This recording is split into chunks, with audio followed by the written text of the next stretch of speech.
désert fascine et effraie en même temps par ses paysages mystérieux, sa solitude et par ses habitants naturels, les reptiles, vipères, couleuvres, cobras, varans. La cohabitation avec les autres animaux sauvages ou domestiques ainsi que les humains est délicate.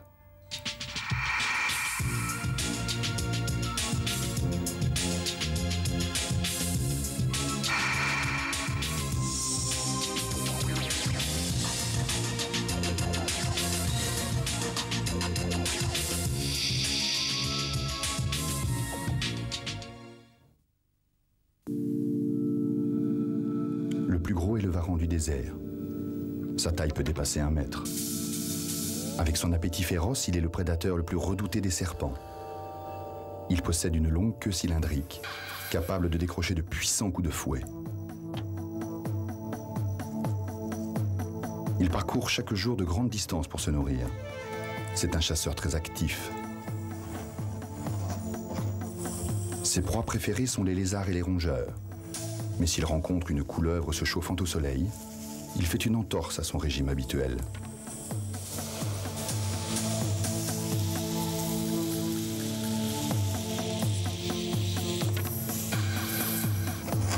En palpant le sol avec sa langue, le varan du désert peut détecter les traces du serpent. S'il est affamé, il déclenche la poursuite. Le serpent lui aussi a senti la présence du prédateur. Pris de terreur, il s'enfuit.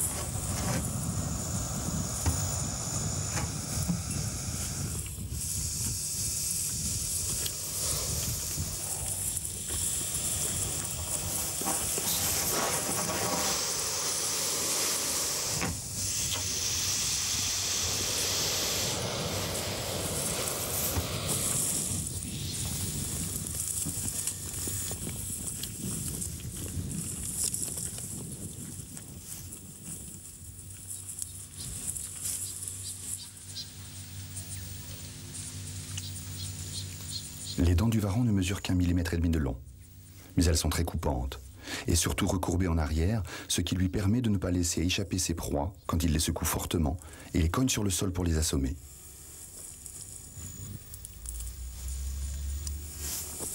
La morsure des varans a la réputation d'être venimeuse. Les plaies s'infectent fréquemment.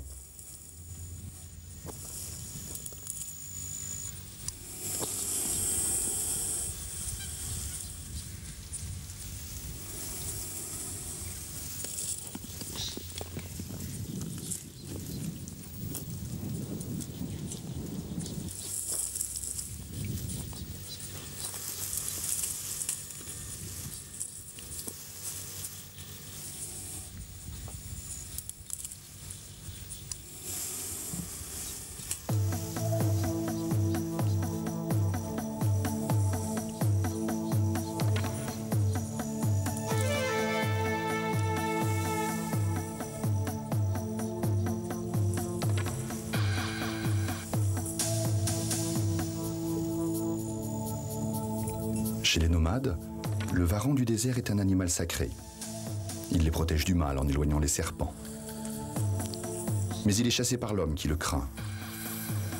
Sa graisse est conservée précieusement. Elle est utilisée comme pommade contre les morsures.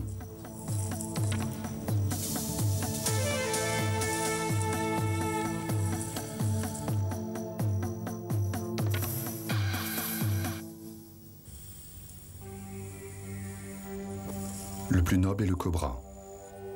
Il est rare, mais très dangereux, et provoque des douleurs intolérables. Il a la faculté de cracher son venin.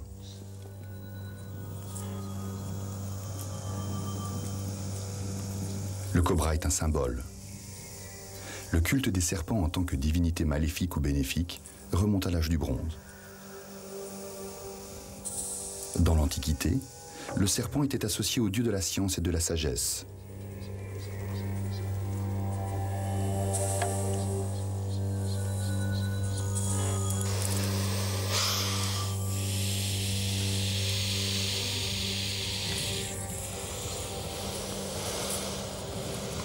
Le cobra qui ornait la parure des pharaons leur assurait la protection divine. Il s'est depuis répandu dans toute l'Afrique.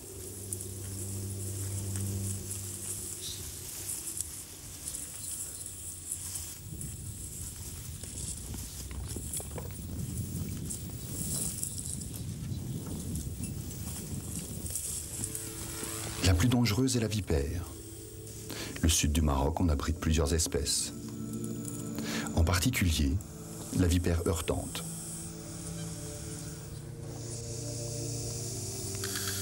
Grâce à son appareil venimeux très perfectionné, la vipère heurtante a une rapidité de frappe extraordinaire.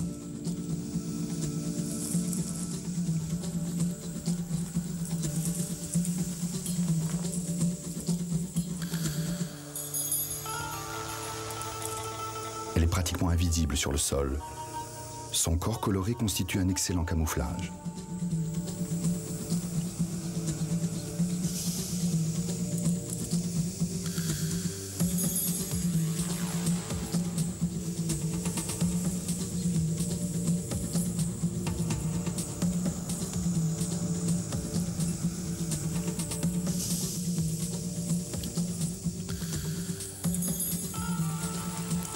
La vipère heurtante est un animal au corps lourd et trapu, à la tête très élargie en arrière.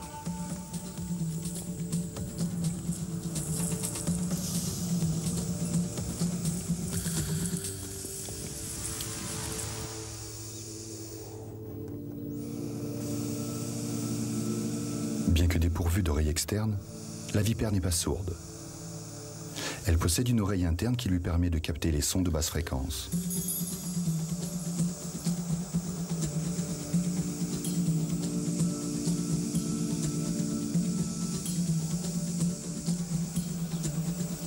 La vipère perçoit aussi les vibrations transmises par le sol.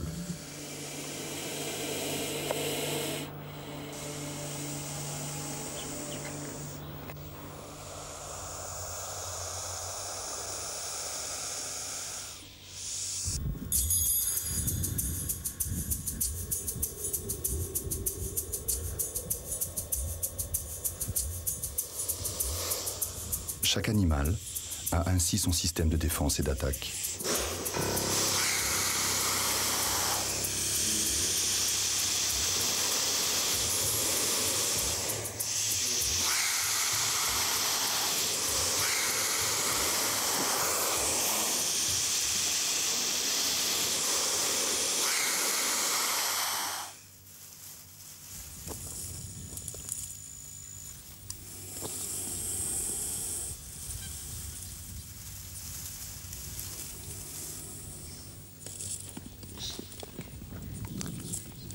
Les reptiles ne sont pas seuls sur ces vastes territoires désertiques où la chaleur peut dépasser les 40 degrés.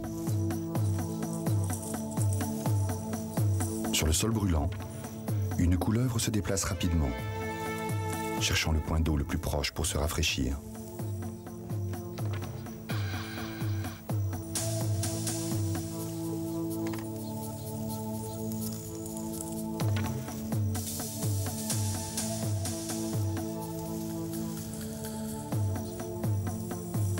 Sur son chemin, elle rencontre un écureuil de Barbarie, très répandu dans le sud du Maroc. C'est une aubaine à ne pas manquer.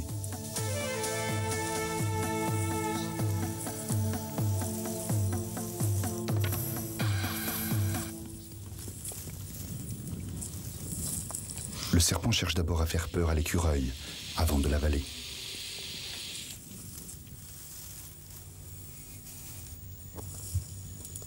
Mais il ne se laisse pas faire. Il sait qu'il peut résister, car la couleuvre n'est pas venimeuse.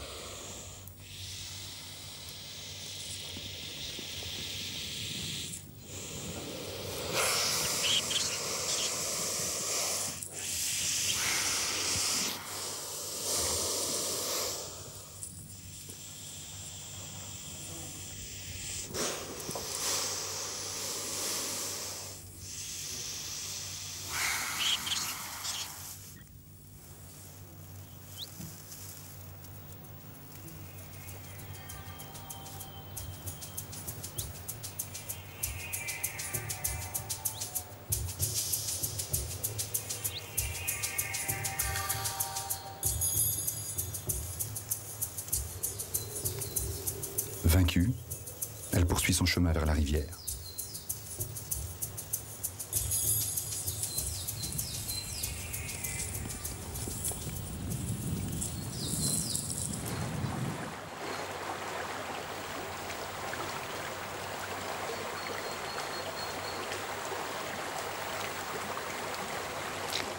À son arrivée, le serpent est surpris par la présence d'un troupeau de chèvres.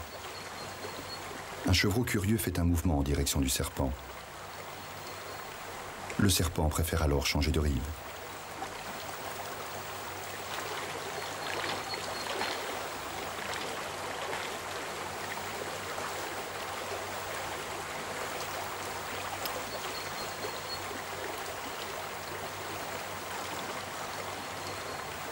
Se chauffant au soleil, un cobra lui aussi est dérangé par le troupeau.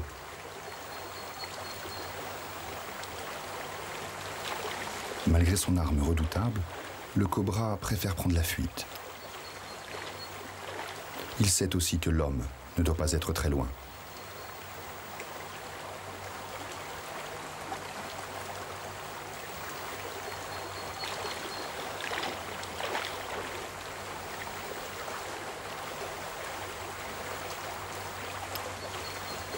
Il se cache en creusant dans le sable, au bord de la rivière, car il ne se sent pas en sécurité.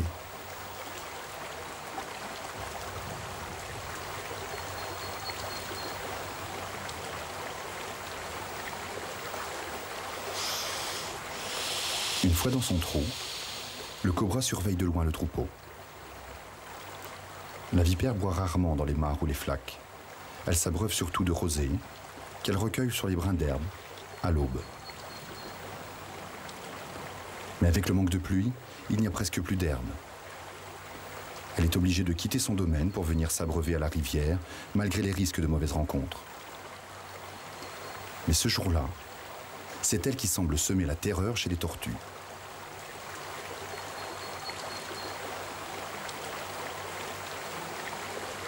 La rivière est le point de rencontre de tous les animaux. Chacun s'observe. Le danger est partout.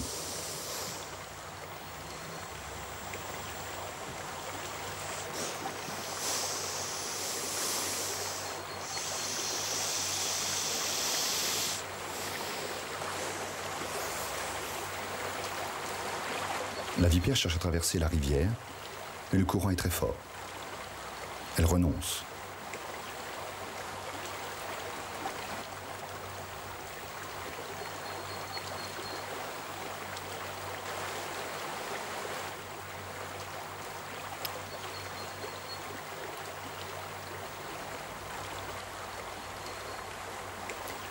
Une autre vipère veut elle aussi traverser l'eau qui semble calme sur les côtés, mais une fois au milieu, elle se fait entraîner par le courant et disparaît.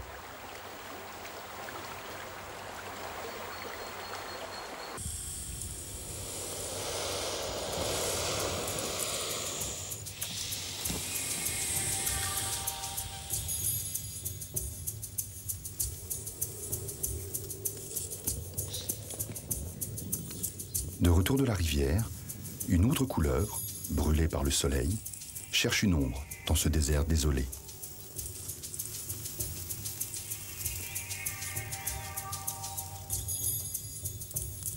Perché sur ces pierres, notre écureuil, déjà dérangé une première fois, a senti la présence du reptile.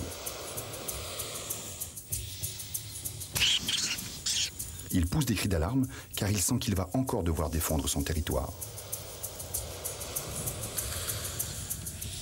Là aussi, il sait qu'il peut tenir tête à cette couleuvre. Il prend donc le risque du combat.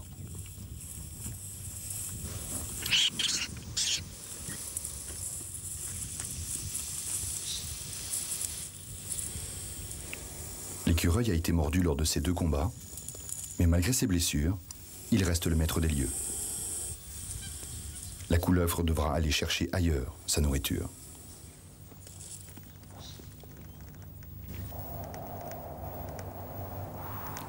Dans l'après-midi, c'est l'heure de la sieste.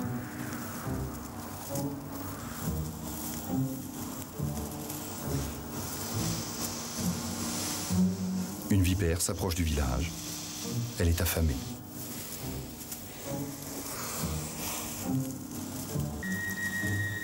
est rare qu'un serpent s'aventure dans un village, mais cette vipère est attirée par ce que les hommes y ont déposé. Peut-être trouvera-t-elle de quoi manger.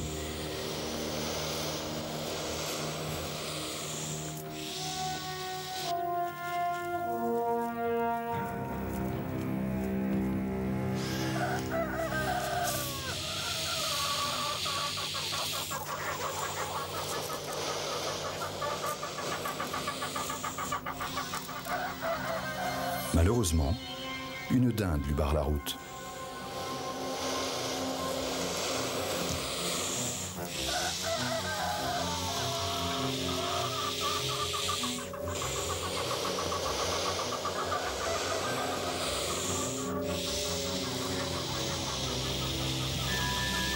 Malgré le sifflement de la vipère, la dinde ne semble pas inquiète, car le serpent n'a pas de prise sur elle.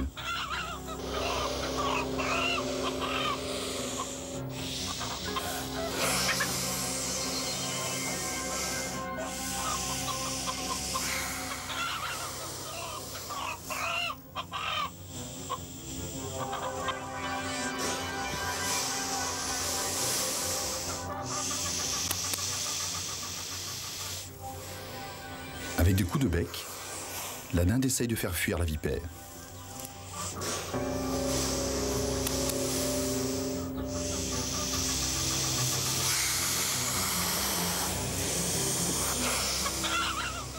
Malgré tout, la dinde finit par céder la place aux reptiles.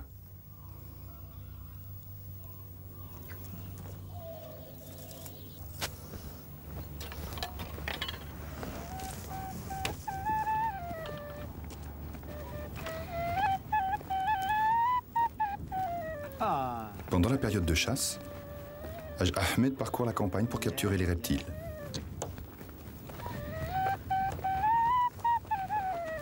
Les villageois l'appellent régulièrement.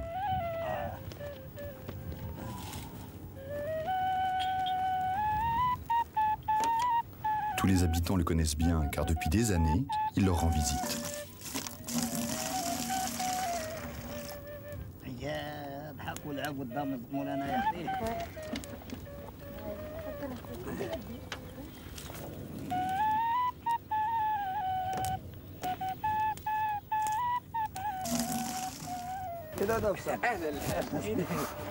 Il est toujours le bienvenu parmi eux car il les protège des serpents.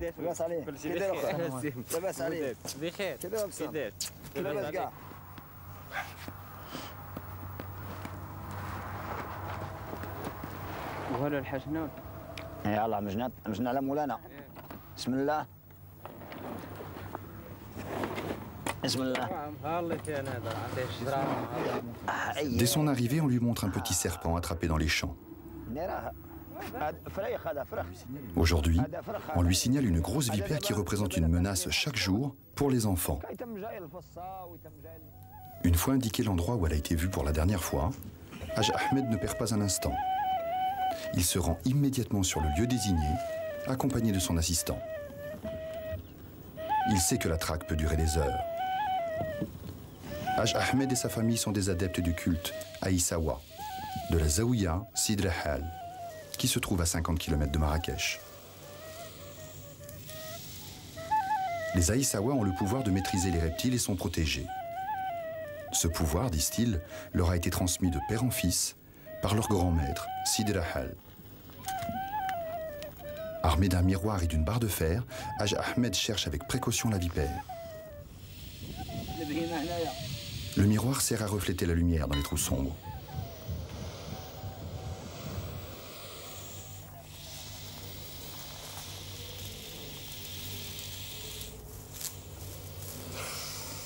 Le serpent a senti le danger et se cache sous des pierres.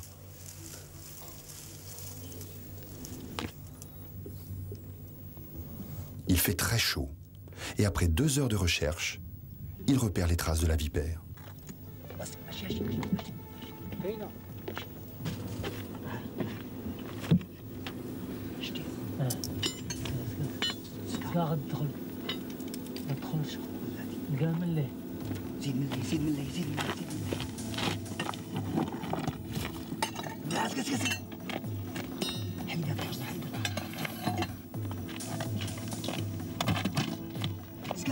بلاتي زقا بلاتي بلاتي بلاتي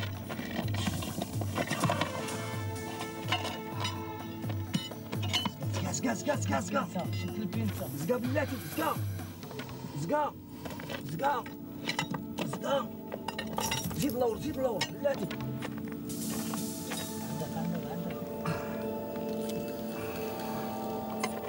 زيد لور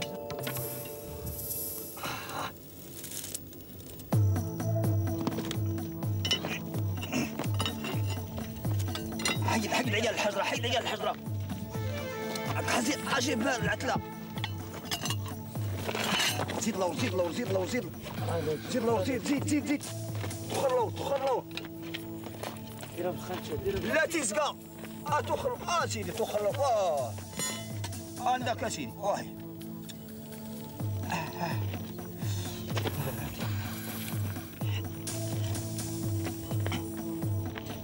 دوز لها الجي دوز لك دوز دوز شد شد شد هاي هاي الخنشة الخنشة الخنشة الخنشة الخنشة هاي غير عظمة هذه هادي هادي هاي نهلو في هذه يا سيدي قلنا لك ضربت الناس لبس عليه كذا لابسه من الوقت وهذيك خيتنا راه هناك منها اياه والله الا قبضناها كرامه هذه والله الا قبضناها قبضتيها هنيتينا منها والله الا قبضناها والله الا هنيتينا هي جتها هنا كاينه هنا ورش نشوف Après chaque chasse, Haj Ahmed revient toujours au village pour montrer sa capture et pour prouver une fois de plus son pouvoir sur les reptiles. هي واحد الحنش قول المرايات هاي كبيرة واحد الحلوفة قداش لقيتيها في الصدرة لقيناها في الحجرة لقيناها في الكدية في الكدية فاش لقيناها شفتها قداش عندك حز عندك Malgré la protection de l'Aïssaoui, le paysan n'est pas vraiment rassuré. هي هذه ها شفتها قداش راه ديالي لقينا شفتها قداش ني هي هذه شفتها كافره بالله قداش ني راه لقيناها وقبضناها هي هذه هي هذه اللي كانت لقيناها بالحجرات شوف شوف هذا السخ ديال مولانا راه ديالي كنقول لها بيتين بالفرنساويه لا بيت ديالي كنقول لها بيتين شوف هذه المسخوطه هذه قداش راه نودي اوقف ما كاينش كذوب شدها معايا شد معايا عندك عندك صوت الوالدين هذا هاي هي ديال الحاجه هذه اللي كانت هي هذه اللي ضربت الولد وضربت المراه جابها الله تعالى الله يعود سال فيها مولانا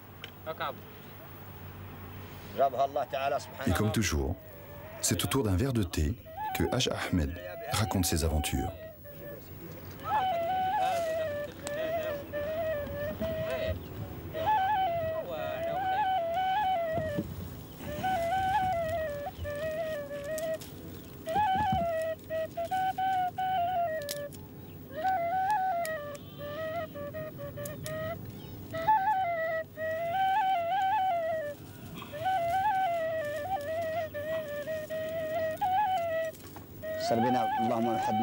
La chasse peut durer des jours. La nuit, ils les arrêtent autour d'un feu pour manger.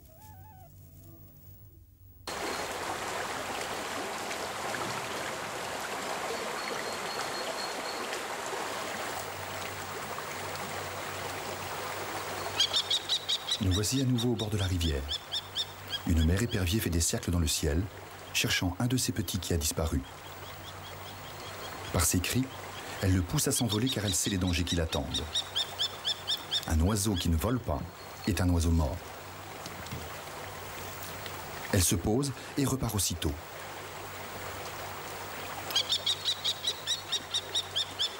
Le petit est terrorisé. Il crie et semble appeler au secours.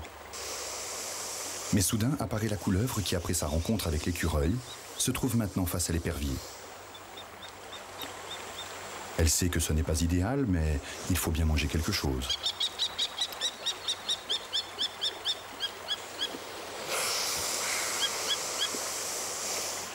Le jeune épervier va se défendre jusqu'au bout pour sauver sa peau.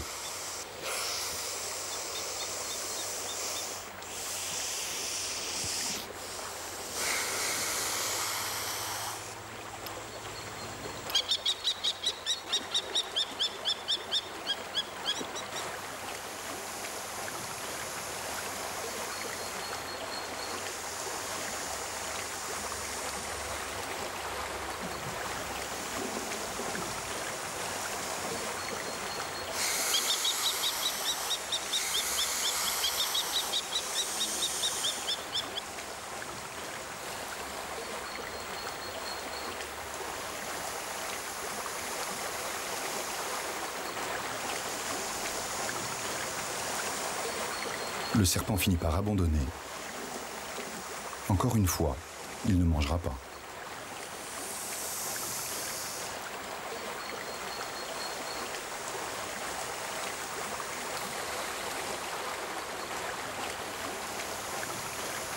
Les cris ont attiré un autre animal, le poisson des sables, une sorte de lézard aux dents très tranchantes.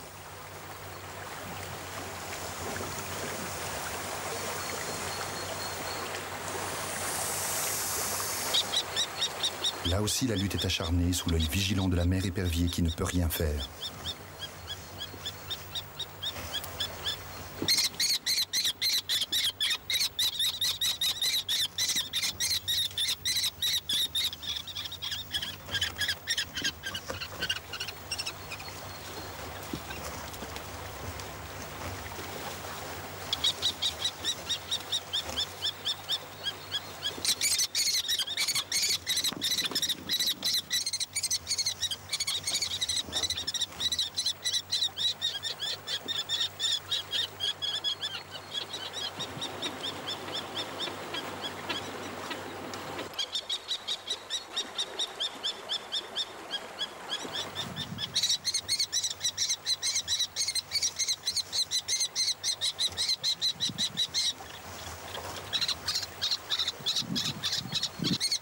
Le combat se termine mal pour les deux sans qu'on puisse connaître le vainqueur.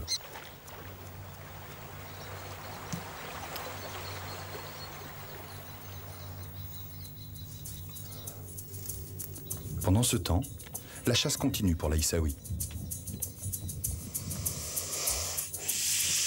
Le serpent a senti sa présence.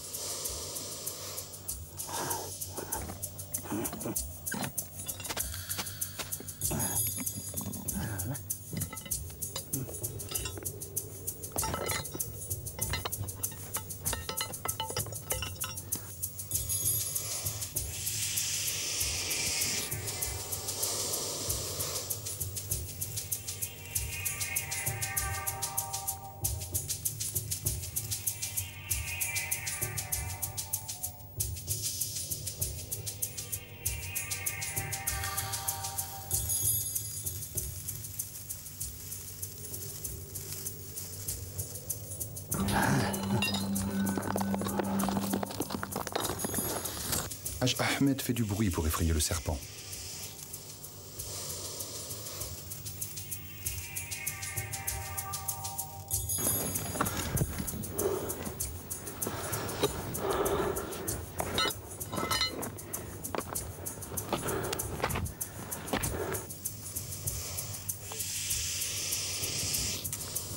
Après des heures de traque, le boomslang, une couleuvre dont la morsure est parfois venimeuse, s'enfuit.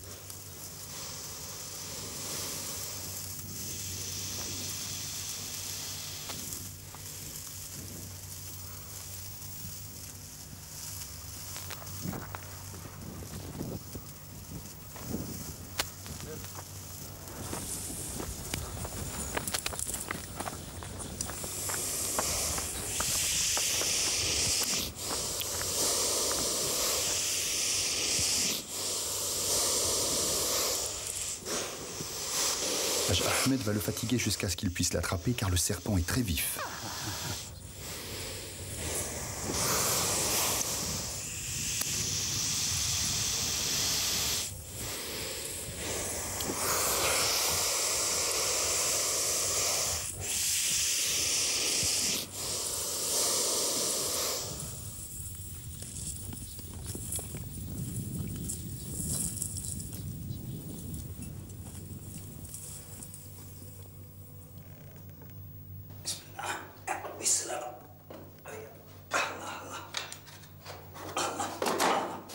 زيد سيدي زيد.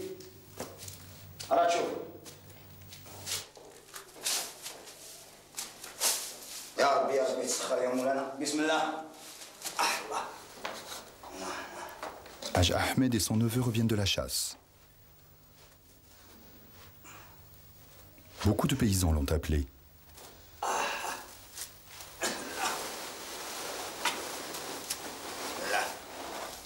Il a pu gratuitement démontrer son talent. Il revendra ses prises aux charmeurs de serpents car c'est son seul salaire.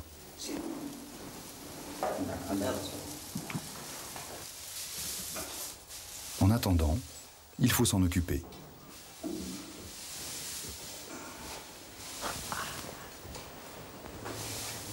Une pièce a été aménagée spécialement pour eux.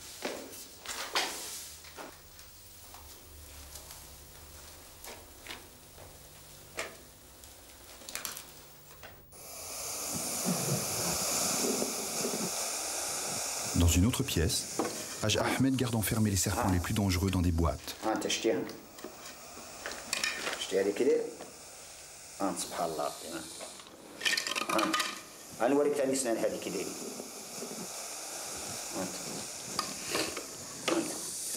وهاد النوع هذه كتقولوا مقرون راه كاينه واحد كاينه اللي بقرونها كاينه اللي فرطاسه. حنا كنقولوا لها الفرطاسه. هذه دابا ما عندهاش القرون. ها انت شوف. Il explique à son neveu que les vipères ne restent jamais sans crochet, parce que dès qu'elles en perdent un, il est tout de suite remplacé par un autre. كيكونوا عندها شي تحت من شي كيكونوا عندها 6 هنا و6 هنا 12 هادو غير في الكروشي. ها انت هاد الجي. Une bonne connaissance de l'animal est indispensable. ها هما كي دايرين شوف هذا ها هاكي غندير لهم انا ها كتشوف كتمشي تصح داك الشيء. شوف كي دايرين دابا هادو كيكونوا كيما الله. شوف هذيك كيف دايره هذيك بيضه. هذه ها هي البيضه. هذه الرمله ديالها بيضه. هذا الصندوق مزيان. كرايم. بسم الله.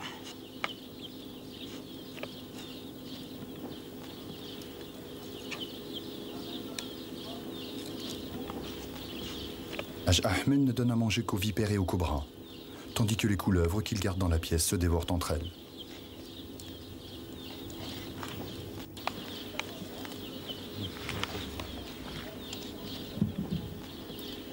Après avoir nettoyé un cœur de bœuf de toute la graisse, il le coupe en morceaux.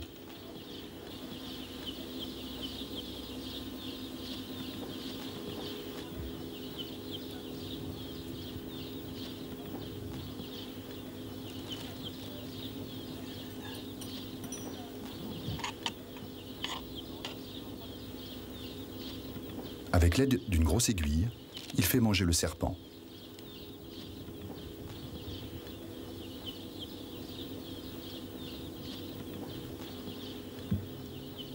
C'est une opération très dangereuse, car celui-ci peut le mordre à tout moment.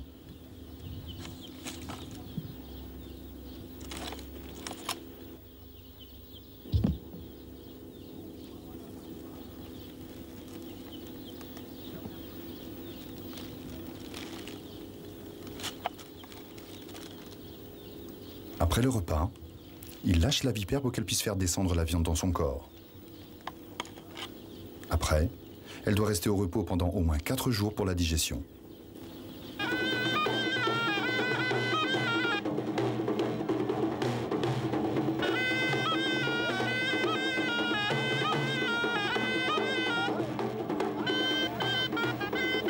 Depuis des années, été comme hiver, Haj Ahmed et sa famille se rendent chaque jour à la place Jama Afna, située au cœur de la ville de Marrakech, où ils donnent leur spectacle.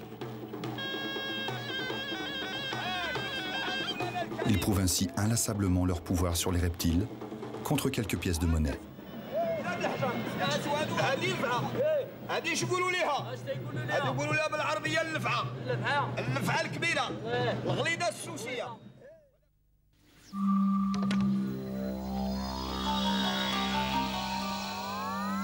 Dans une vieille maison abandonnée, le serpent a établi son refuge. Il sait que d'autres animaux vont venir. Pour manger, il n'aura pas à se déplacer. Mais tout à coup, le serpent se retrouve face à un poisson de sable.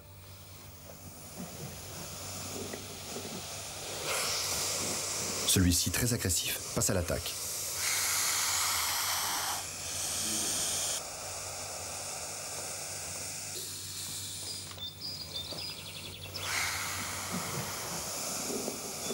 Mais il rate son coup. Plus rapide, il lui mord la mâchoire inférieure.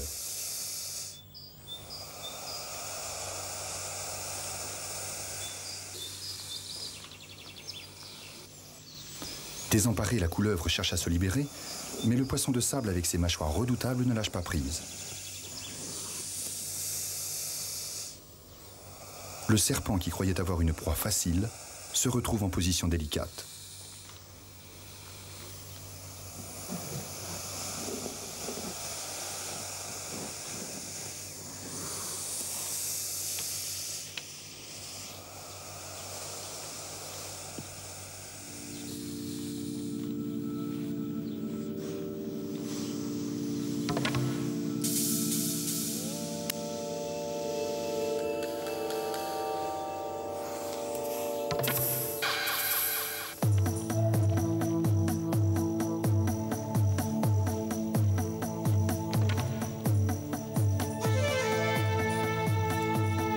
La confrontation entre les reptiles a parfois des témoins. Impassible, le caméléon observe cette lutte, parfois fratricide.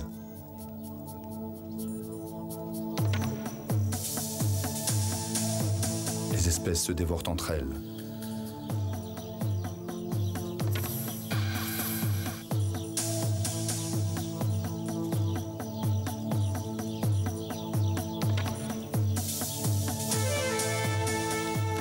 Dans ce cas, le caméléon s'éloigne toujours. Il continuera à observer la scène du haut de l'arbre le plus proche.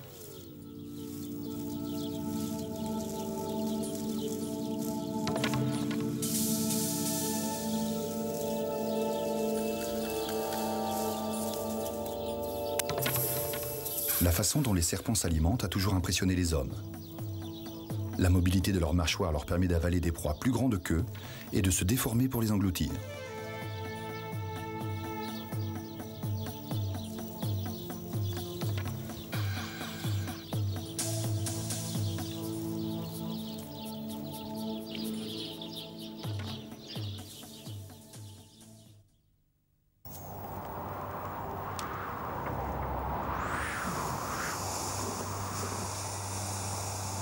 Les Aïssawa ont été appelés plus au sud.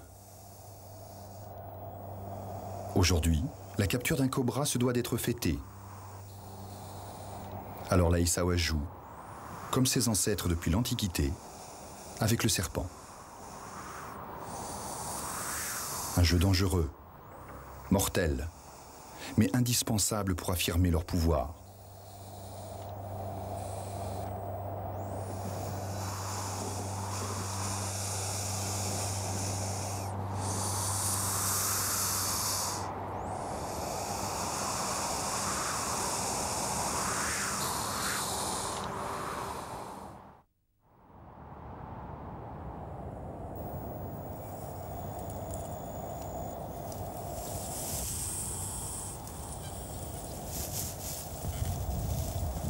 Les varans du désert sont des animaux solitaires qui n'aiment pas partager. Brûlé par le soleil de midi, le gros mâle continue son chemin à la recherche d'autres proies.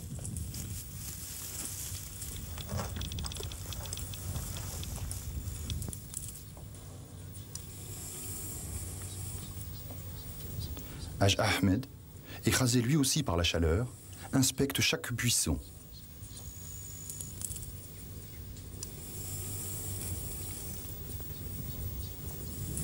Il est à la recherche de varans, car il est demandé par les herboristes de Marrakech pour ses vertus.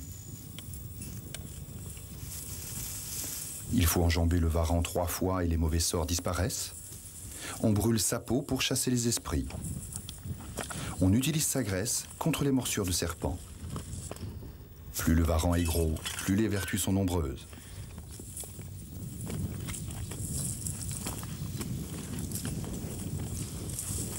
En sentant le danger, le varan manifeste sa présence pour faire peur à l'Aïssaoui. Mais l'Aïssaoui, avec précaution, va attraper le reptile sans le blesser ni l'effrayer.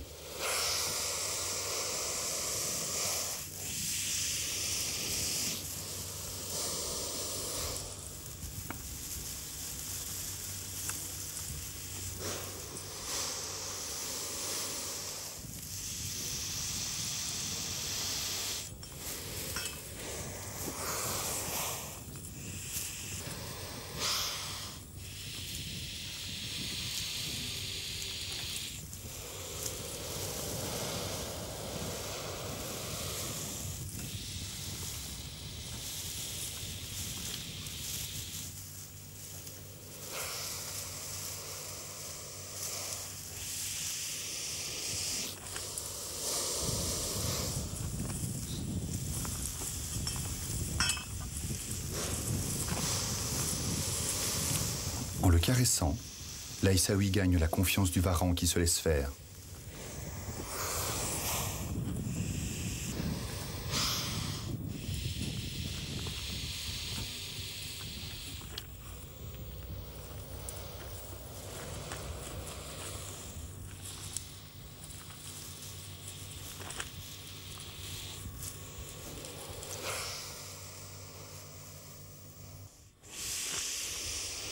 Au moment de l'accouplement, deux cobras sont surpris par un varan du désert.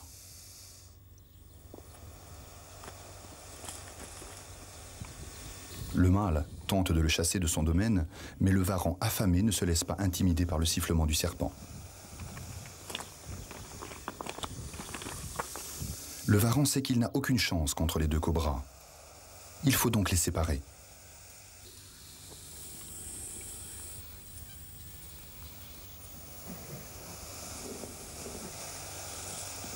Pour faire peur au mâle, il frappe le sol avec sa queue. Le serpent sent la violence du coup et prend la fuite, laissant derrière lui la femelle.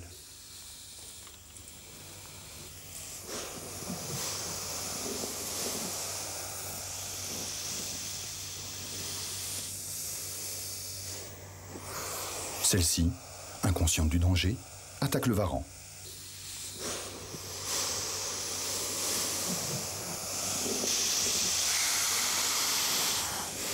Le varan ne réagit pas.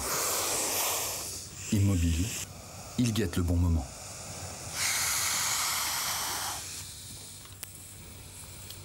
La tête dans sa gueule, elle essaye de se dégager, mais le varan ne lâche pas prise.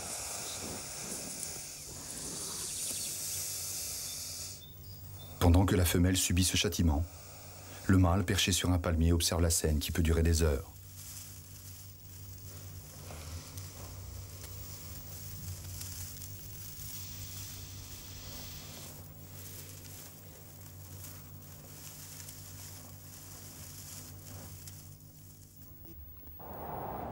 Plus au sud, dans les dunes de sable, la vipère à cornes est aussi perpétuellement à la recherche de nourriture. La vipère à cornes doit son nom aux longues écailles pointues qui se dressent au-dessus de ses yeux. Pour se protéger du soleil, par des mouvements latéraux du corps, la vipère s'enfonce dans le sable en ne laissant affleurer que les yeux et les narines. Elle bénéficie ainsi d'une température beaucoup plus fraîche qu'à la surface.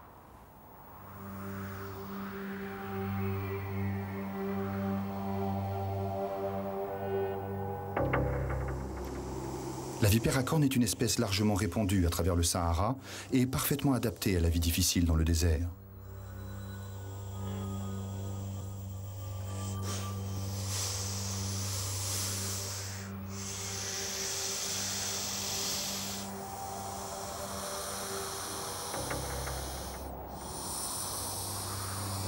Dans les régions les plus arides, pour se trouver des proies très dispersées, le serpent doit parcourir jusqu'à 5 km par jour.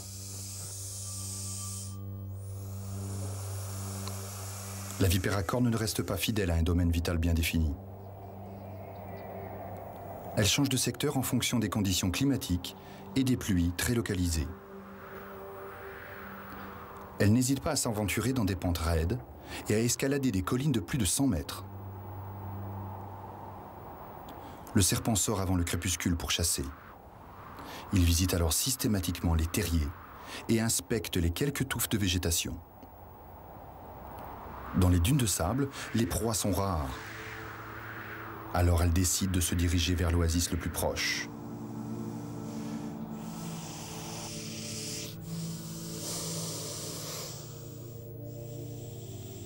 En se déplaçant par reptation latérale, l'une réussit à passer l'obstacle, alors que l'autre a du mal à le franchir.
Après avoir parcouru plusieurs kilomètres, la vipère à cornes atteint l'oasis.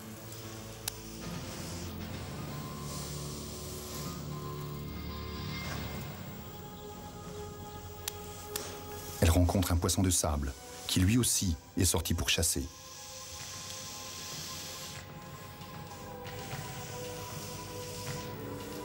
Il n'a pas de chance. Il est tombé sur un serpent venimeux. La vipère sait qu'elle doit frapper très rapidement parce que le poisson des sables peut être très agressif.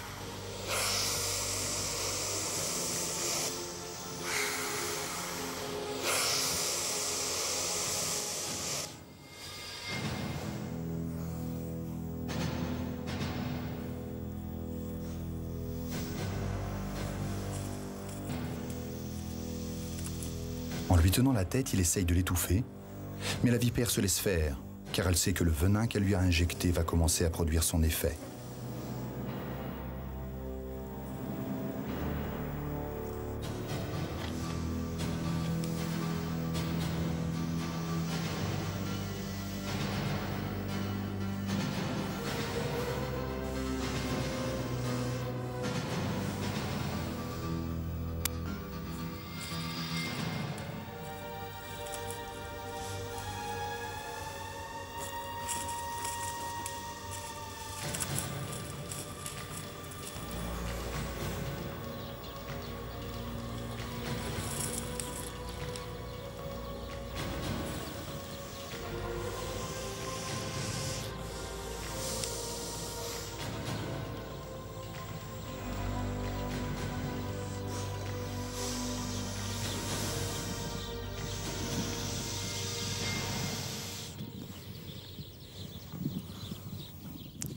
Et maintenant, la vipère va surveiller jusqu'à sa mort une proie qui n'ira plus très loin pour la dévorer. La vipère à cornes peut avaler une proie qui peut atteindre 38% de son poids.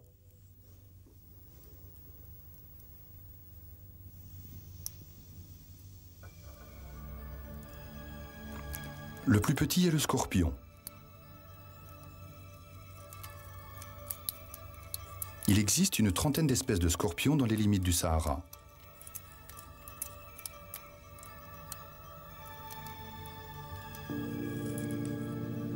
Ils sont responsables d'un grand nombre d'accidents et de décès. Il ne sort de son refuge que lorsqu'il a faim. Il se déplace assez rapidement, pinces étendues, queue relevée, et peut parcourir des distances relativement grandes. Il est très agressif.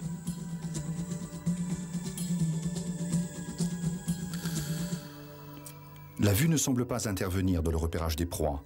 Celles-ci sont localisées par d'autres organes, comme de longues soies sensorielles que le scorpion porte sur ses pinces. Ces soies très fines réagissent au moindre déplacement d'air engendré par les mouvements de son adversaire.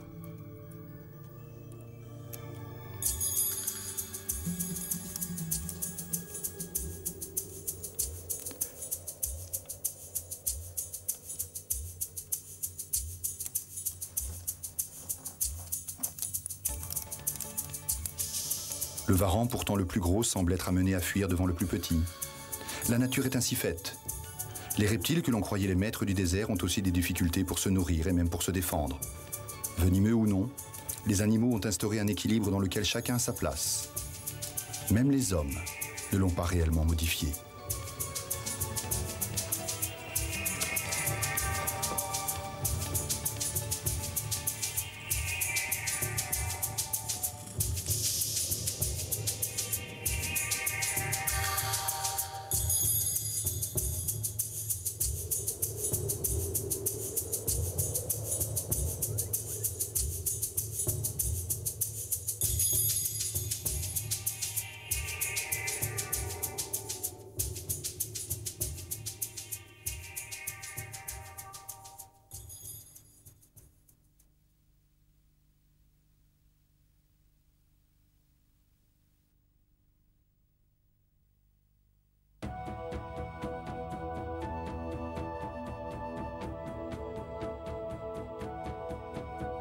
Dans le sud marocain, quand on quitte une oasis, on se trouve très vite en plein désert. Et le désert appartient à ceux qui ont su s'y adapter. Sans aucun doute, les animaux qui ont le mieux réussi dans ce milieu hostile sont les reptiles. Poissons des sables, lézards, couleuvres, serpents, geckos, varans des sables, tous ont développé au fil de l'évolution des tactiques de chasse et des moyens de défense pour survivre. Le plus puissant de ces reptiles et le plus redouté est le cobra. Ce serpent souverain s'appelle Najahaji ou cobra d'Égypte.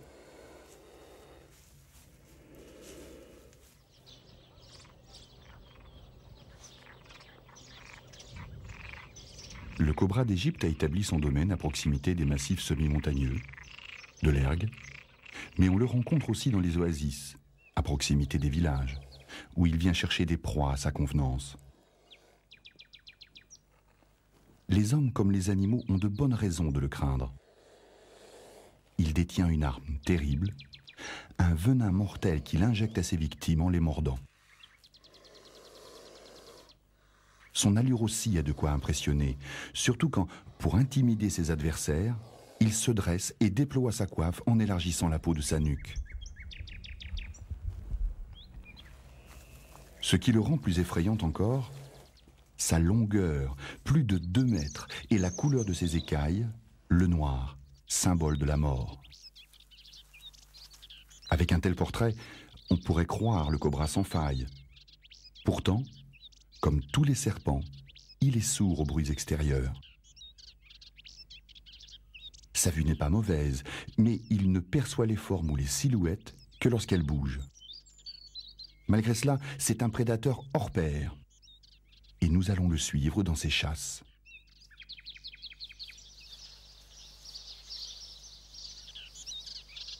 Le cobra est plutôt du genre casanier. Il peut rester des jours et des jours dans le même trou ou sous le même bloc de rocher. Mais quand il part explorer son domaine en quête d'une proie, mieux vaut ne pas se trouver sur son chemin.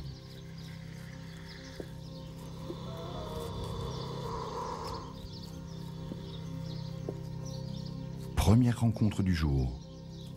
Un varan en train de dévorer une proie qui conviendrait très bien au cobra. Le varan n'en a pas fini avec ce petit serpent qui se défend très habilement. Il se cramponne en cachant sa tête sous le cou du varan. Or, pour le tuer, celui-ci doit justement lui écraser la tête. La lutte peut durer des heures. Sourd et myope comme il est, comment le cobra fait-il pour trouver ce qu'il cherche? Grâce à sa langue, son organe sensoriel le plus performant. Elle recueille alentour des molécules qui sont analysées par un organe récepteur. Le cerveau traduit l'information et le guide.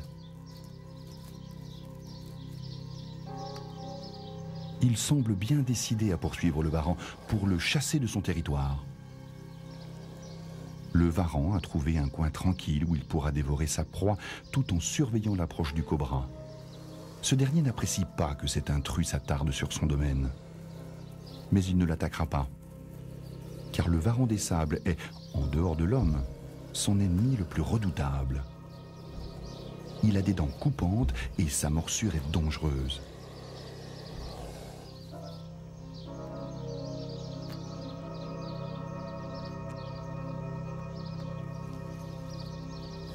Le cobra renonce donc à s'emparer de ce petit serpent qu'il aurait volontiers mangé.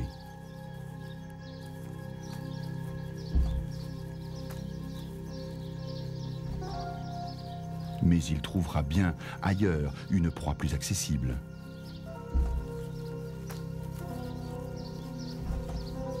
Ce lézard, par exemple, inoffensif, facile à attaquer.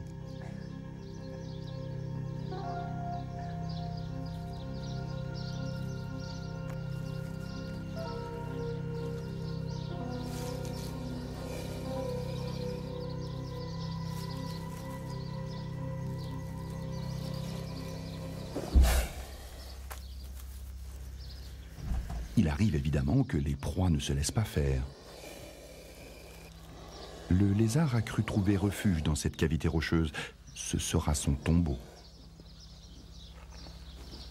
Une morsure suffit généralement pour neutraliser une petite proie. Le venin agit très vite sur les neurones et paralyse la victime.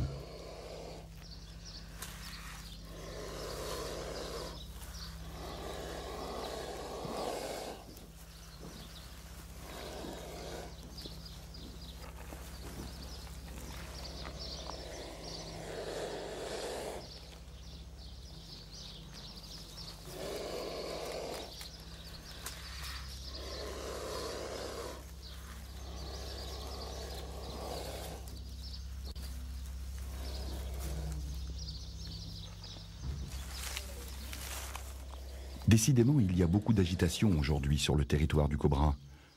Voilà maintenant un fennec en promenade ou en maraude. En fait, le cobra n'a rien à craindre de ce petit renard des sables qui se gardera bien de venir l'inquiéter. Pas la peine d'interrompre son festin.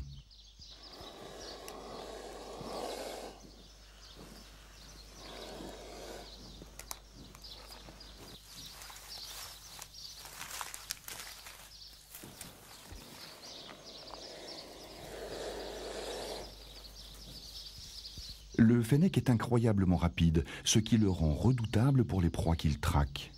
Des oiseaux, des lézards, des petits rongeurs, mais sûrement pas des cobras.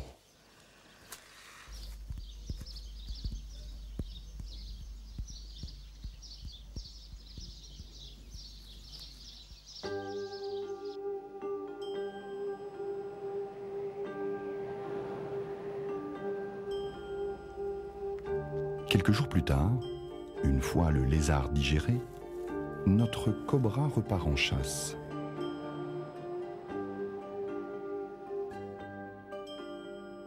Que peut-il espérer trouver sur une dune de sable? Une gerboile? Un lézard? Un serpent fouisseur?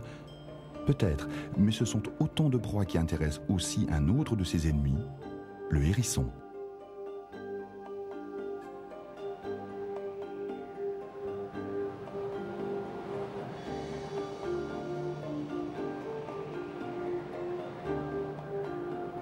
Pourtant, ces deux hérissons-là ne lui feront pas concurrence. Ils vivent normalement dans des oasis et des oueds et se sont imprudemment aventurés dans les dunes de sable. Ils ont dû se mettre en boule pour se protéger d'une tempête de sable, et maintenant que le vent est retombé, il faut qu'ils retrouvent leur chemin. La femelle entreprend d'escalader la dune.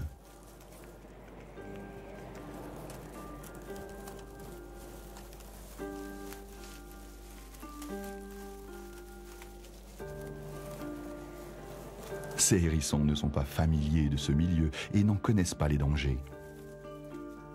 L'escalade se termine parfois plus vite qu'on ne le voudrait. Au pied de la dune, le cobra a finalement rencontré un autre congénère, une femelle. Ils sont en train de faire connaissance. Lorsque les serpents sont en quête d'un partenaire, il arrive qu'un mâle et une femelle d'espèces différentes se courtisent, se caressent quelques instants, mais leur idylle va rarement jusqu'à l'accouplement. Ces deux-là, en tout cas, ont été dérangés dans leur intimité par la chute du hérisson.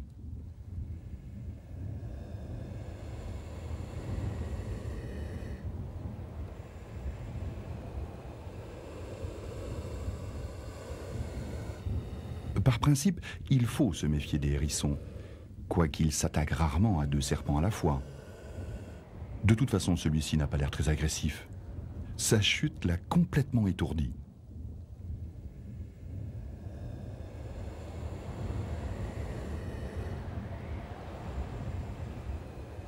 Ils sont à peine remis de leur étonnement qu'un deuxième intrus arrive. C'est le mâle, qui revient de son exploration par un moyen plus classique. Il n'est guère plus vigoureux que sa compagne. Rien à craindre donc pour les serpents, mais il préfère tout de même changer d'endroit. La femelle s'en va.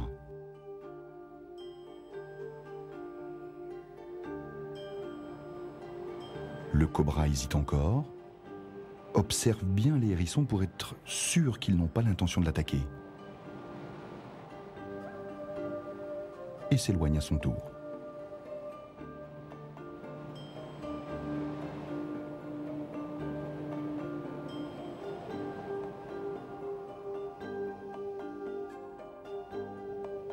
Encore ce fennec en travers de son chemin. Peut-être une amorce de menace suffira-t-elle à le faire fuir.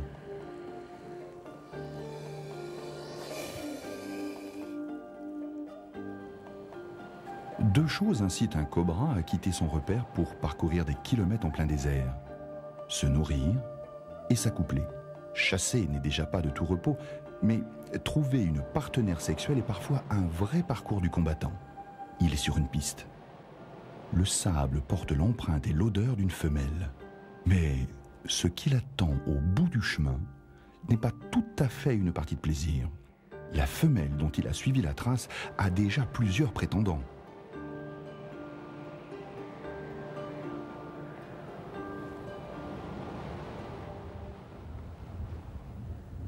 Si notre cobra veut gagner les faveurs de la femelle, il devra affronter et évincer toute une bande de rivaux. Une occasion pour lui de prouver sa force. Mais quelle épreuve! Il faut quelques minutes avant que les duels ne commencent. Les serpents prennent le temps de s'observer. Le comportement de l'un déterminera les réactions de l'autre.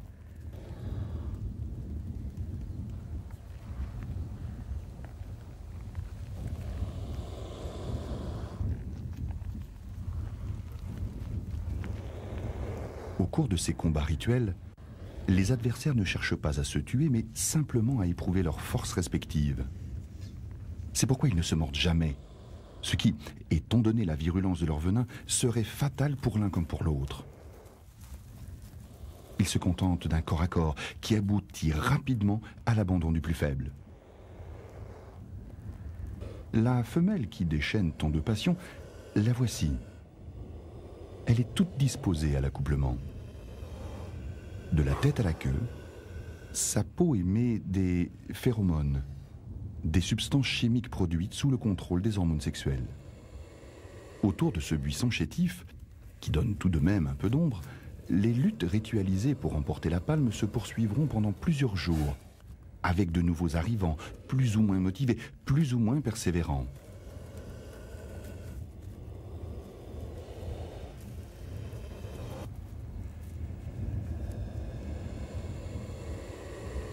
Il arrive parfois que, dans le feu de la compétition, plus de 2 candidats se mettent en lice en même temps.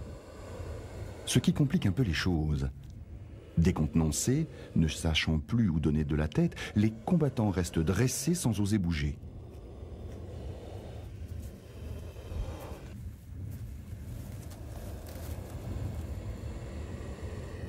Une assemblée de sages ou de sorciers délibérant en secret sur les affaires du monde, telle fut l'impression d'un naturaliste du début du siècle, témoin d'une de ces rencontres.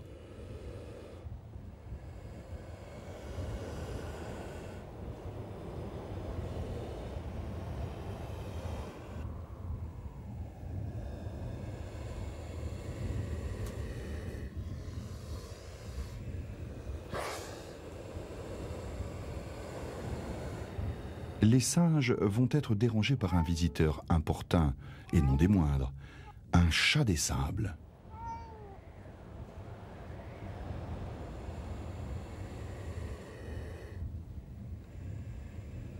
L'un des pires ennemis des cobras puisqu'il les attaque sans crainte.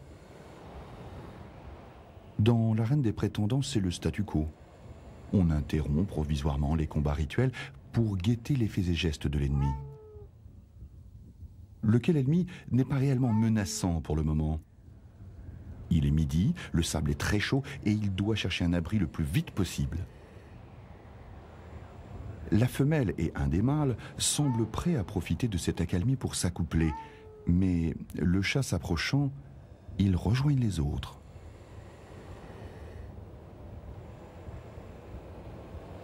Panique générale parmi les cobras. Et ce sont ces menaces concertées qui vont inciter le chat à changer de direction. Pas question de s'attaquer à cette bande de serpents déchaînés.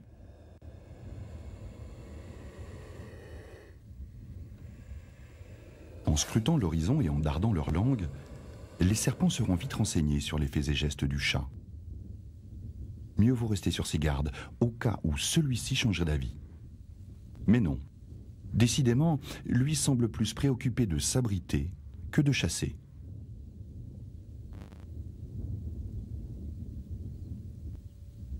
Cette fois, il a bel et bien disparu de leur champ de vision. Ils peuvent retourner à leurs nobles occupations.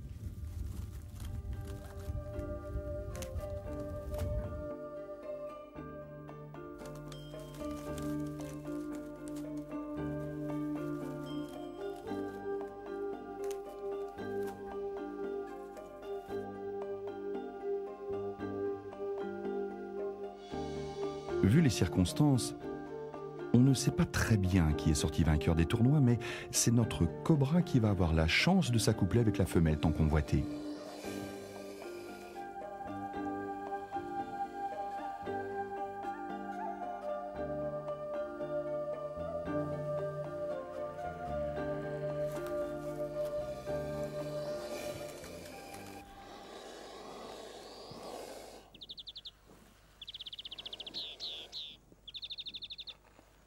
Trois mois après l'accouplement, la femelle cobra cherche un endroit où pondre ses œufs.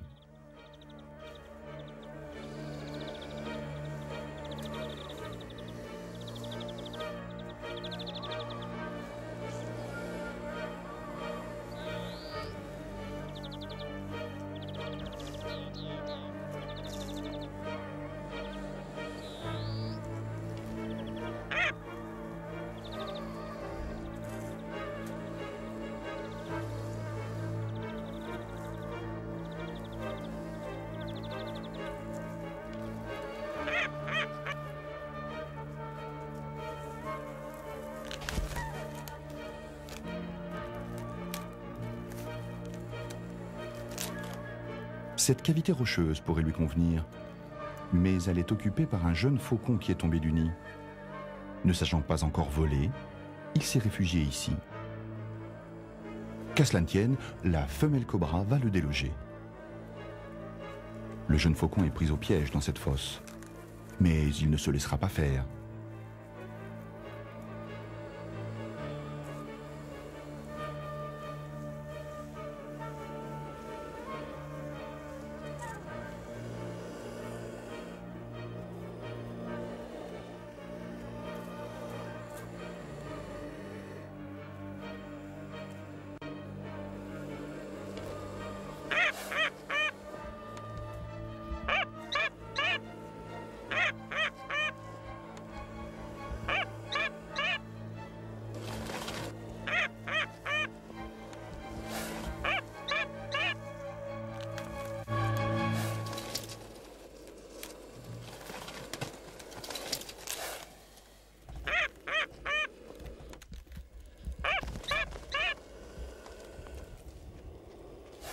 La femelle cobra semble prête à tout pour s'approprier cette niche, même à tuer le faucon.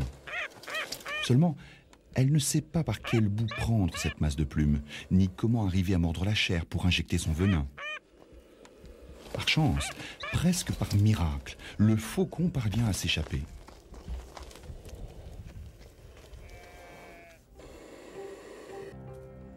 Mais dès que sa partenaire sera de retour, le cobra ira inspecter les alentours pour voir s'il n'y a pas d'autres mangeurs d'œufs en maraude.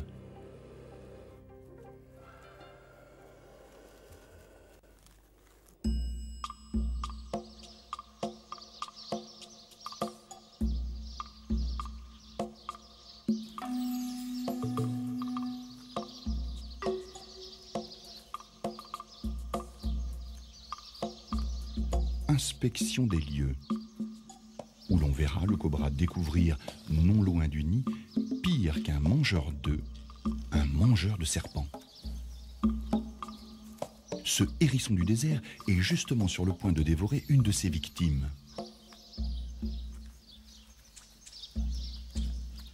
Le hérisson a entendu un bruit suspect et assez inquiétant pour qu'il abandonne sa proie.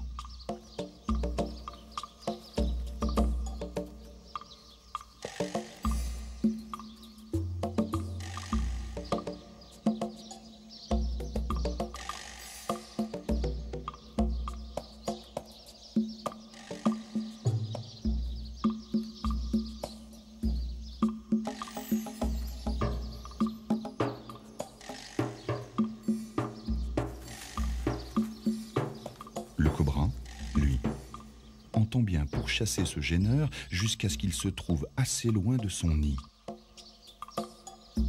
Pour l'instant, il le suit à distance, mais tout à l'heure, il le dépassera discrètement pour le surprendre.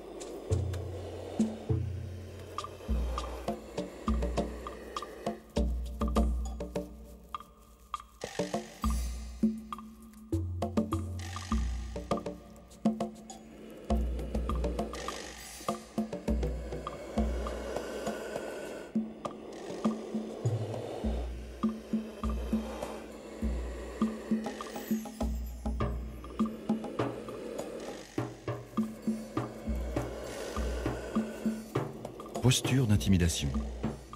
Pour la forme, car le cobra hésite toujours à mordre un hérisson, on le comprend. Mais aussi pour garder la tête en hauteur, afin de ne pas subir le même sort que l'autre serpent. Le hérisson ne se laisse pas décontenancer, bien au contraire. Puisque la tête de ce serpent lui est inaccessible, il s'en prendra à sa queue.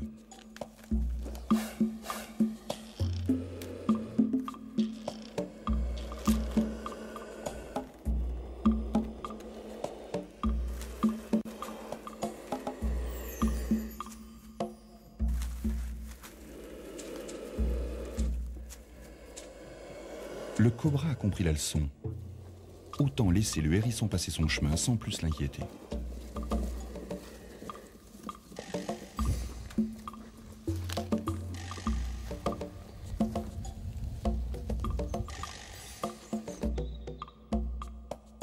À peine quelques minutes plus tard, nouvelle confrontation cette fois avec un fouette-queue, un gros lézard du désert. Ce n'est pas un adversaire dangereux, mais le cobra estime qu'il n'a rien à faire sur cette terre, donc il n'y a pas à hésiter.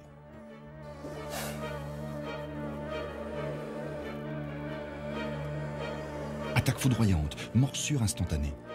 Seulement, le fouette-queue a été aussi rapide que lui. Il lui mord violemment la mâchoire inférieure et refuse de le lâcher. Il a des dents redoutables et une force phénoménale dans les muscles maxillaires.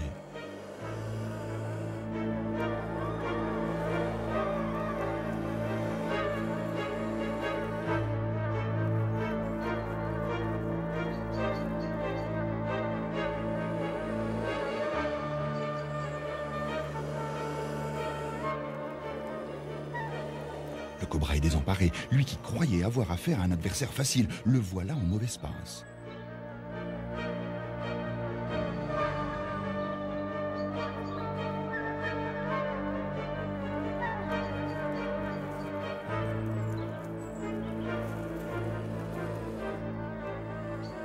Le venin doit commencer à faire son effet, car le fouette-queue a lâché prise. Juste le temps de se remettre un peu de ce choc, et le cobra revient à la charge.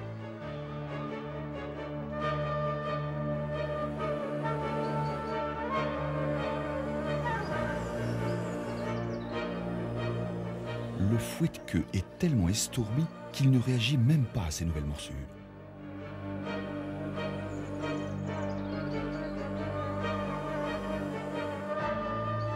Le problème, c'est que le cobra ne pourra pas avaler ce lézard à cause de sa large queue faite d'anneaux épineux.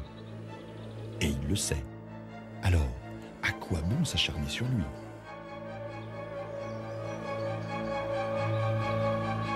Revoilà le hérisson de tout à l'heure qui s'approche par hasard de l'endroit où le cobra se démène avec sa proie.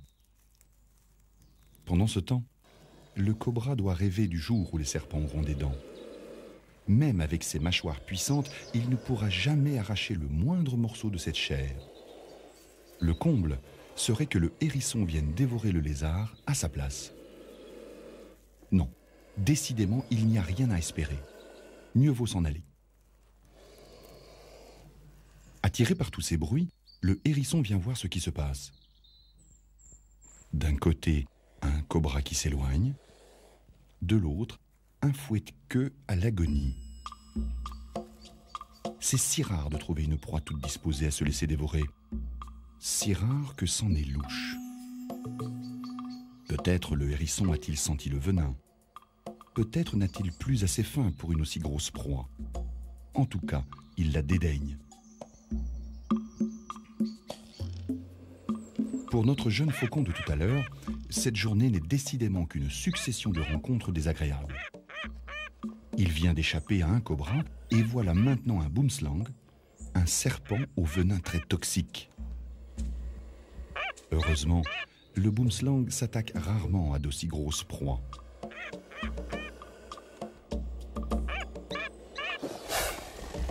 Si celui-ci vient de sauter sur le faucon, c'est sans doute qu'il a été surpris par son mouvement. Il passe son chemin sans insister.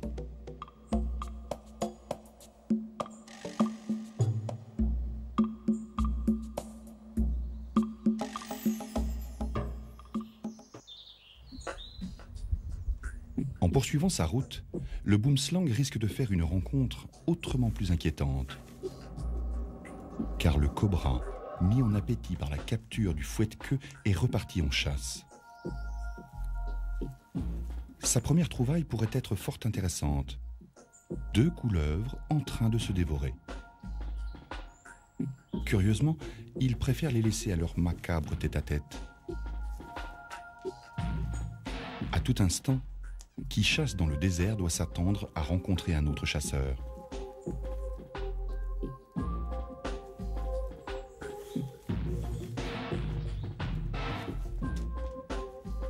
Revoici le boomslang, pressé maintenant de s'abriter du soleil. C'est un des serpents les plus rapides dans sa reptation. Le cobra n'entend pas comme nous parce qu'il n'a pas d'oreille externe, mais il perçoit les vibrations transmises par le sol. Il a bien entendu quelque chose approcher. Il ne lui reste qu'à affiner sa recherche à l'aide de sa langue. Pour le cobra, le boomslang fait partie des proies possibles.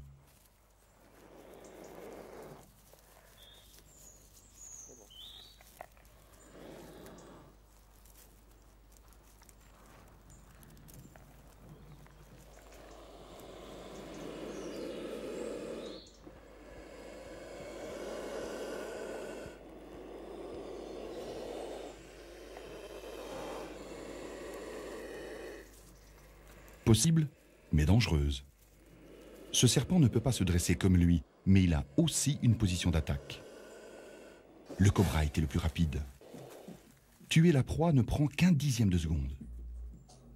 Ce qui est beaucoup plus long, c'est de l'avaler une fois qu'elle est paralysée par le venin. De plus, les serpents ont une impressionnante capacité d'ouvrir leur mâchoire et des dents crochues qui guident la proie dans le gosier. Seulement, il faut du temps. Il ne faut pas être dérangé. On dirait que le cobra cherche à emporter le boomslang dans une cachette pour le dévorer en paix. Y parviendra-t-il avant de finir lui-même la proie de quelqu'un ?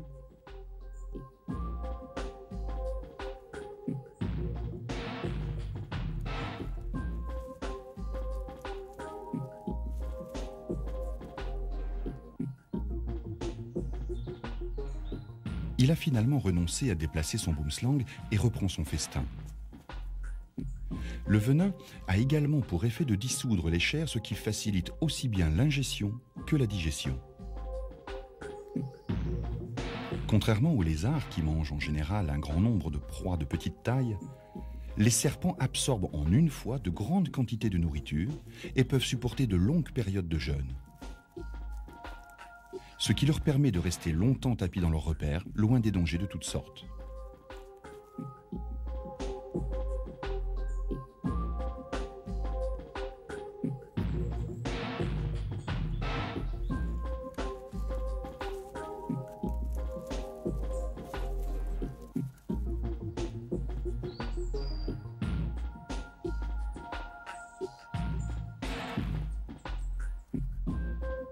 Le plus grand de tous les dangers pour le cobra, on l'aura deviné, ce sont les hommes.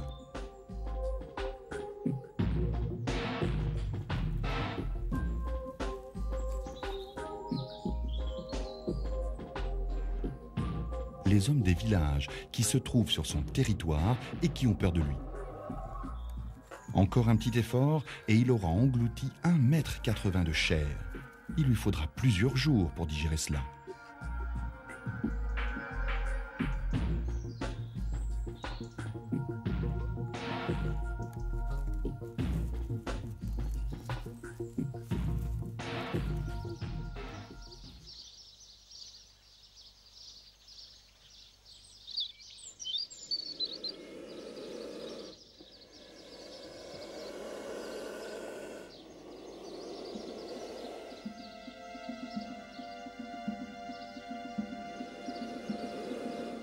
À peine est-il ressorti de son repère que la menace humaine se confirme. Cet homme vient pour lui. Le réflexe de tout animal inquiet ou traqué, chercher un refuge.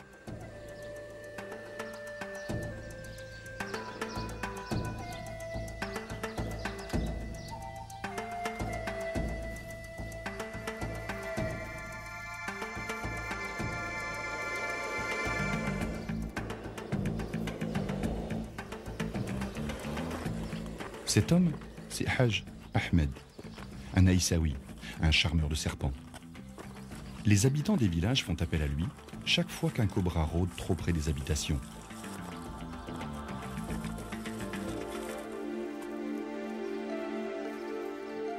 Alors, il vient à l'endroit où le cobra a été repéré plusieurs fois.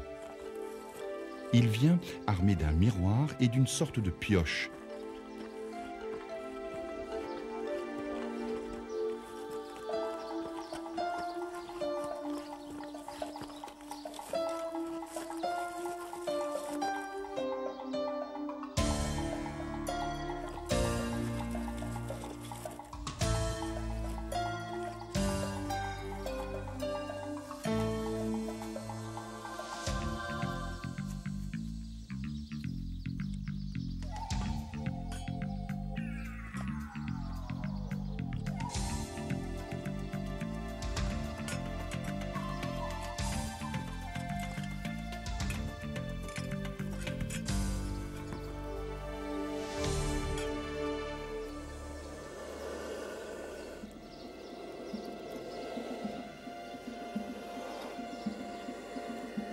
Il inspecte chaque buisson, frappant le sol pour effrayer le serpent. Paniqué par ce remue-ménage, celui-ci finira par se réfugier dans un trou qui sera son piège. Le miroir sert à refléter la lumière pour éclairer les trous sombres. Ces 2 heures de recherche n'auront pas été vaines. Haj Ahmed doit maintenant capturer le cobra sans le blesser ni lui faire peur, car il faut, dit-il, que le serpent garde sa dignité.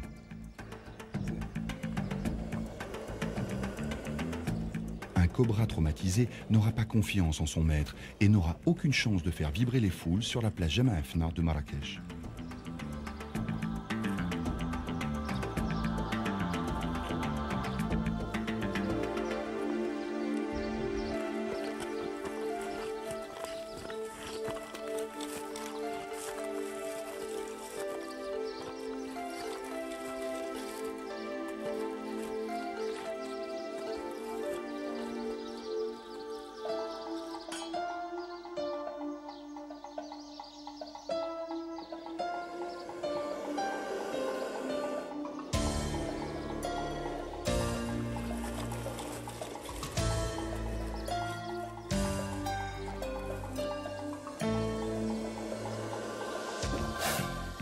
Un petit test pour savoir si le cobra réagit bien au mouvement.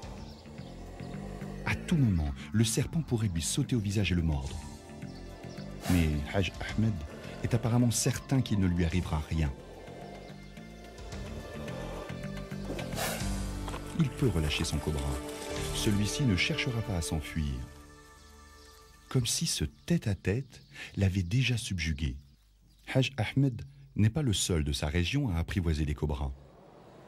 Il y a également son neveu, qu'il a lui-même initié à ce culte étrange et qui s'adonne lui aussi à d'incroyables manipulations.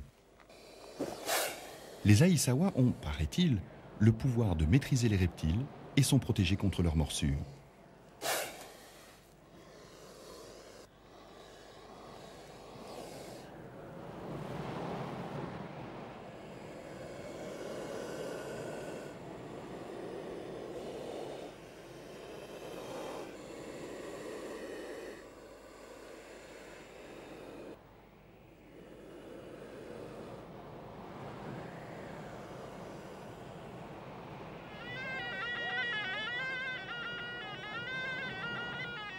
Une fois qu'il a capturé le cobra, l'Aïssaoui en est le propriétaire. Le serpent et l'usage qu'il en fera constituent son salaire.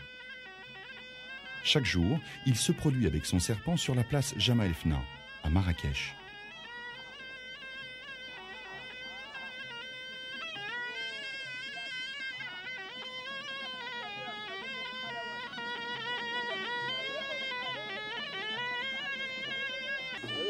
Les charmeurs de serpents ont toujours voulu faire croire que ces derniers étaient sensibles à la musique. Ce qui est impossible puisqu'ils sont sourds. En réalité, ils réagissent au mouvement de la tête du maître ou de sa flûte.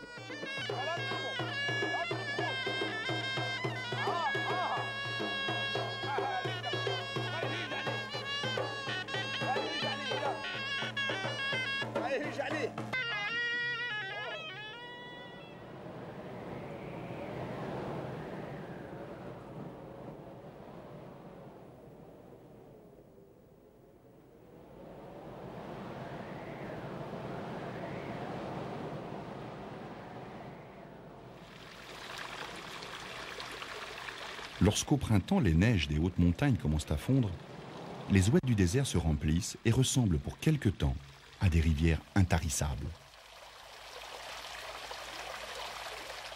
Cette eau, presque miraculeuse, attire bien entendu toute la faune des alentours, ce qui donne des rencontres heureuses pour les uns, dangereuses pour les autres.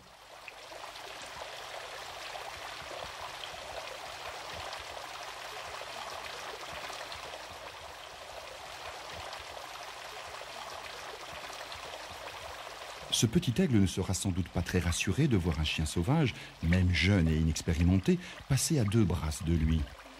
Qui ne serait pas tenté de venir se désaltérer ici ?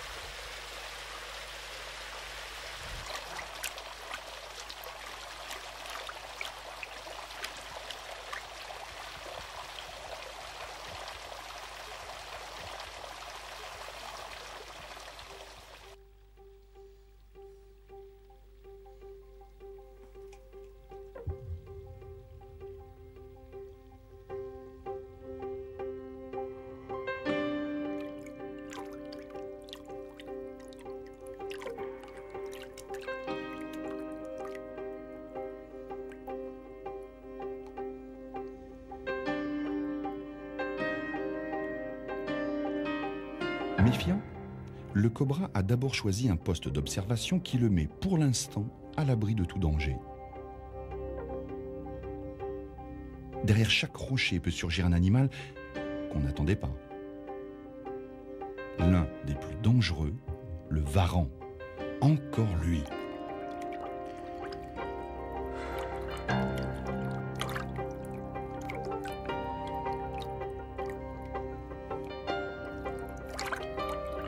Visible hésitation du varan. Le hérisson est pour tout le monde une proie aussi appétissante que repoussante.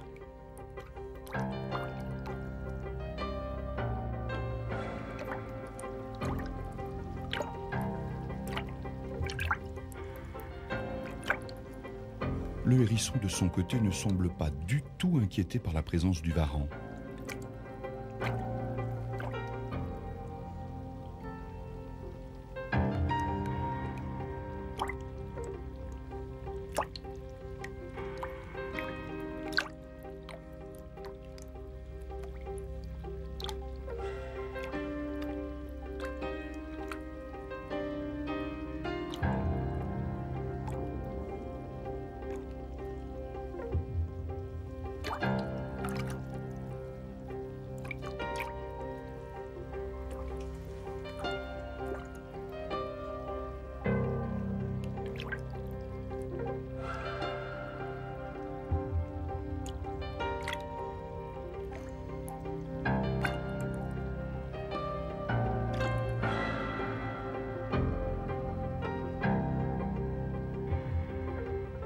Il aime l'eau, il est bon nageur et il en profite.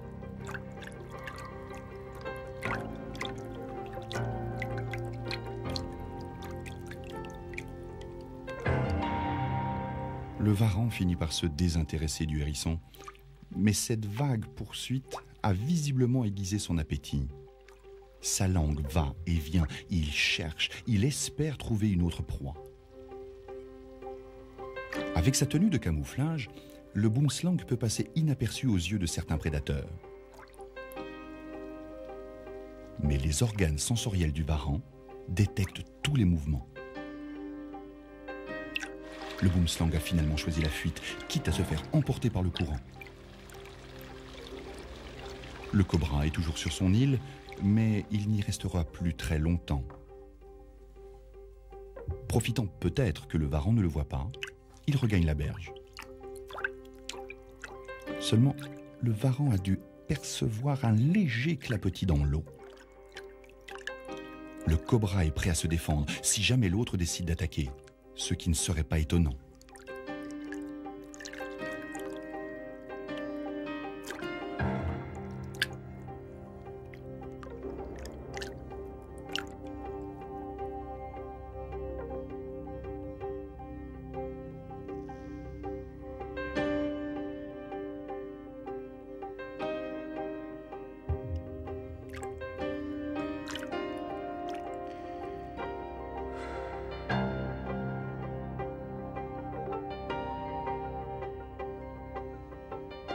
Changement de programme.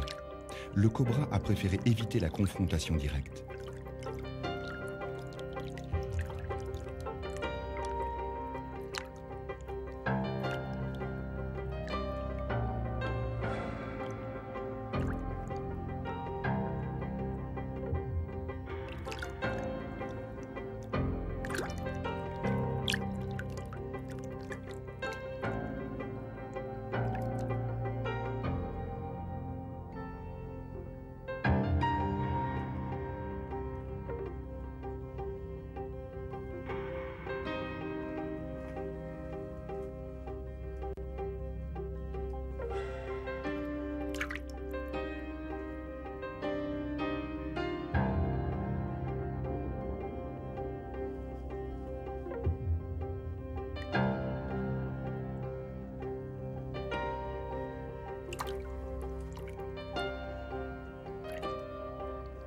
Il a choisi de se glisser dans cette cavité sur la berge sablonneuse et de voir venir.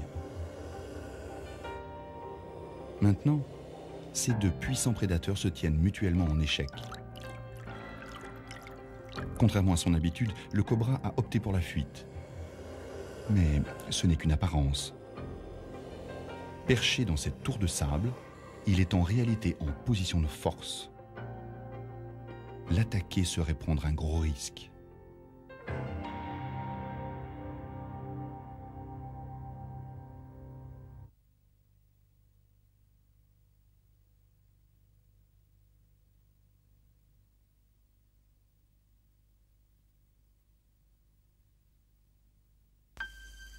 Le varan du désert ne se laisse pas décourager aussi facilement. Il a faim, il doit manger. Entre-temps, le cobra a rejoint sa compagne. Hélas, leur tête-à-tête ne va pas durer. Ce grand lézard carnivore qui est le varan du Sahara n'hésitent pas à se mesurer aux serpents, même les plus puissants et les plus venimeux.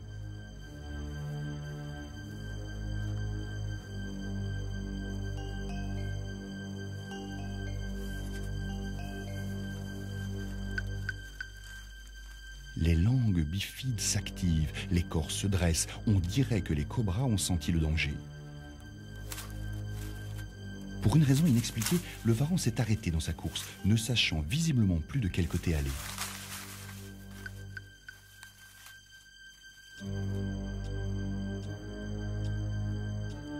C'est que la donne a changé. La femelle a quitté son partenaire pour regagner son repère et retrouver sa couvée.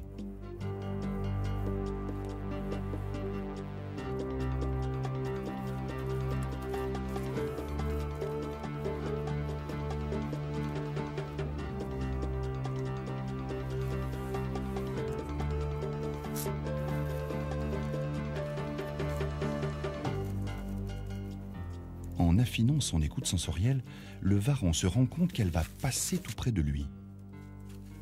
La voilà. Elle a senti elle aussi quelque chose. Bizarrement, le varan la laisse passer sans broncher, troublé peut-être par le mouvement qu'il vient d'apercevoir juste en face.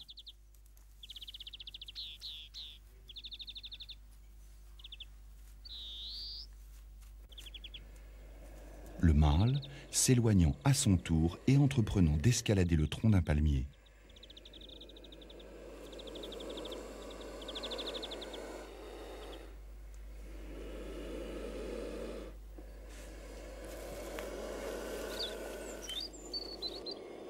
Entre-temps, le varan a retrouvé la femelle. Nouvelle confrontation avec elle, qui ira cette fois jusqu'au combat.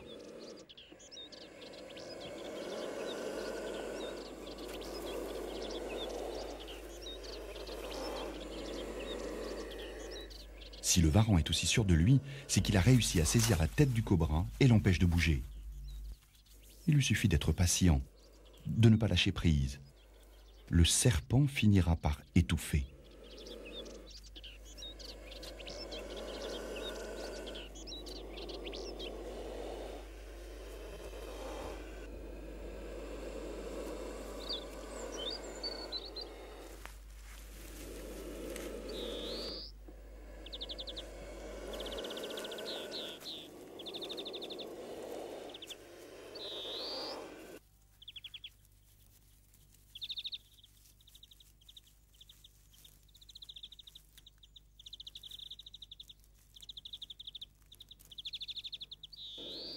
Le mâle ne peut qu'assister de loin à la mise à mort de sa compagne. Est-ce le regard foudroyant du serpent souverain, un moment d'inattention de la part du varan, ou bien la femelle qui a injecté son venin au fond de sa gorge?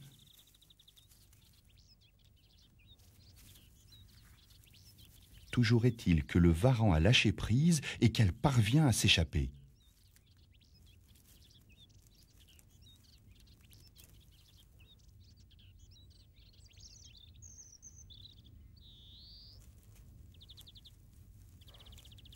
En sauvant sa peau, elle contribue doublement à la perpétuation de son espèce. Non seulement elle va continuer à vivre, mais elle peut reprendre, au creux des rochers écrasés de soleil, la surveillance de ses œufs. Aussi puissant soit-il, le cobra n'est jamais tout à fait à l'abri d'un danger. Mais disons que grâce à l'arme fatale qu'est son venin, il a davantage de chances d'échapper à la mort. C'est peut-être pour cela que dans certaines légendes, on le croit, comme tous les serpents, immortels.